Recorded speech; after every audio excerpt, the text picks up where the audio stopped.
Assalamualaikum warahmatullahi wabarakatuh. Perkenalkan, nama saya Nabila Sukma Indah, kelas SMP 21B. Dan nama saya Nur Faedah, kelas SMP 21B. Kami dari kelompok 3 akan menampilkan hasil wawancara kelompok kami. Pada saat ini terjadi dilema demokrasi yang dialami oleh pemerintah, yang dapat kita lihat dari kritik terhadap kebijakan pemerintah yang muncul secara masif di berbagai lini.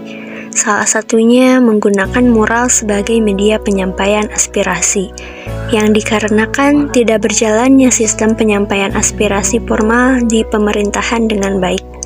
Lalu bagaimana tanggapan masyarakat mengenai demokrasi di Indonesia?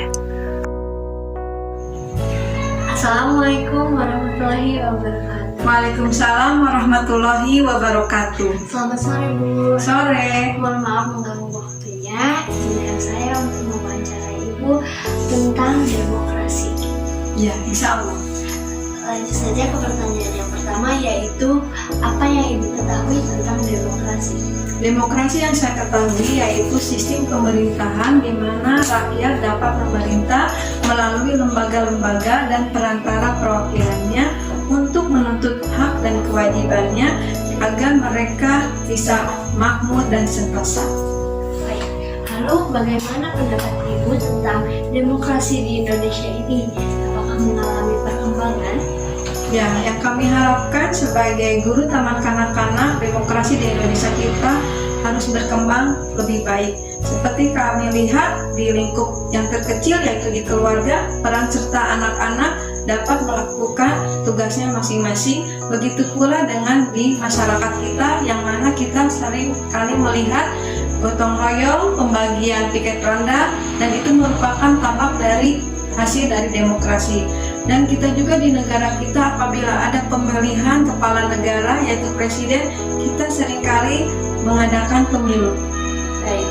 Lalu bagaimana pendapat Ibu tentang demokrasi yang sesuai dengan sila keempat, yaitu kerakyatan yang dipimpin oleh hikmat kebijaksanaan dalam permusyawaratan rakyat?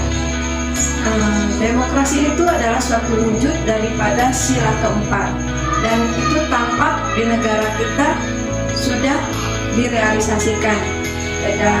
Kita tampak lihat apabila ada pemilihan kepala negara atau memutuskan suatu masalah dalam suatu musyawarah besar, nah itu sudah merupakan wujud daripada sila keempat, yaitu demokrasi yang kita adakan.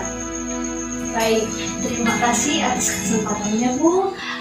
Semoga apa yang Ibu dan kita semua harapkan bisa tercapai, yaitu dengan demokrasi Indonesia yang lebih baik.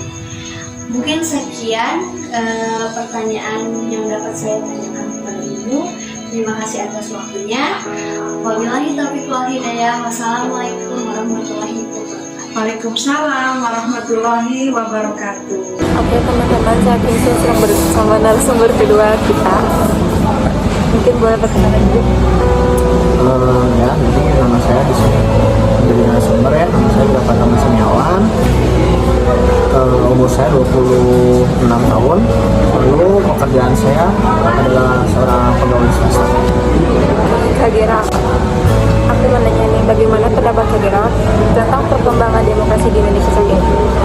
Ya, menurut saya perkembangan demokrasi di Indonesia ini berjalan cukup pesat ya. Tapi dalam artian pesat itu juga ada dampak negatif yang diakibatkan oleh perkembangan pesat itu. Kak Gira, demokrasi itu memberikan kebebasannya ke dalam pemerintahan. Ya. Jika kebebasan itu melewati batas, apa yang sudah jadi perhatian? Ya, mungkin ya tadi itu gitu, hal negatif yang ada dalam demokrasi itu adalah saking bebasnya gitu berpendapat, kita lupa tata cara dan etika dalam berpendapat atau berdemokrasi.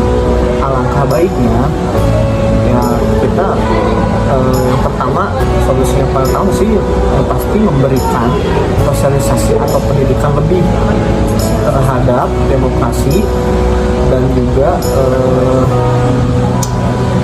kebebasan berpendapat. Apalagi kan sekarang media sosial ya menjadi salah satu yang diributkan oleh masyarakat kan itu agak bahaya gitu. Dari pendidikan sejak dini itu salah satu alasan, salah satu jawabannya gitu yang harus dilakukan. Yang kedua mungkin aturan itu harus ditegakkan, aturan apa ya, pemerintahan kan sekarang udah ada UIT atau mungkin ada undang-undang juga yang mengatur tentang demokrasi, tapi sudah dibuat oleh pemerintah dan mungkin ya itu kurang konsistensi. Harus banyak sosialisasi pendidikan di SD, SMP dikenalkan gitu bagaimana cara etika yang baik berdemokrasi. Pertanyaan terakhir adalah jika demokrasi mulai bertentangan dengan Pancasila, maka ketika apa yang harus kita lakukan, baik dari pemerintah atau masyarakatnya sendiri? Ya itu agak sulit ya gitu, karena memang ya mungkin kesadaran tentang Pancasila itu harus selalu ditekankan gitu ya.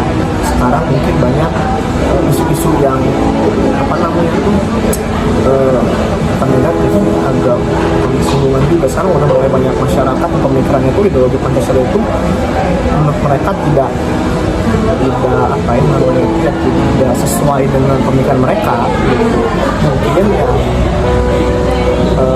dijelaskan, mungkin mereka belum jelas gitu apa sih dari Pancasila itu maknanya gitu kan. Yang kita tahu cuman oh iya ya gitu, poin pertama Pancasila itu adalah A, dan poin kedua Pancasila itu adalah B, pertama ketuhanan yang Maha Esa gitu ya, cuma itu doang gitu. Tapi harusnya poin itu tuh diberitahu gitu bahwa masyarakat tuh ya luas sih ketuhanan yang Maha Esa itu, karena memang kita ini ada banyak agama kan seperti itu ya, ada banyak ideologi. Tapi kalau misalnya sudah yang bertentangan itu seharusnya sudah pasti apa namanya tindak tegas gitu, sudah tidak sesuai ya itu. Tapi kalau itu sudah masuk dalam ranah yang negatif ya, itu kalau misalnya ideologi itu masih baik-baik saja sih ya itu tidak masalah gitu. Tapi kalau misalnya yang negatif sarkas lebih ke kriminalitas kayak gitu kan, ideologi yang menentang Pancasila dengan alasan yang tidak pasti gitu. Mungkin harus ada tindakan tegas dan karena itu ya diskusi lah gitu, kenapa sih seperti itu kita harus dicek juga gitu, kenapa dia bisa berpikir seperti itu gitu. Oke teman-teman, itu dia pendapat dari salah satu narasumber kita. Terima kasih Radina atas waktunya. Demikianlah tanggapan dari beberapa narasumber kami mengenai demokrasi di Indonesia. Semoga apa yang mereka dan kita harapkan bisa tercapai, yaitu demokrasi Indonesia yang lebih baik. Sekian, terima kasih. Wassalamualaikum warahmatullahi wabarakatuh.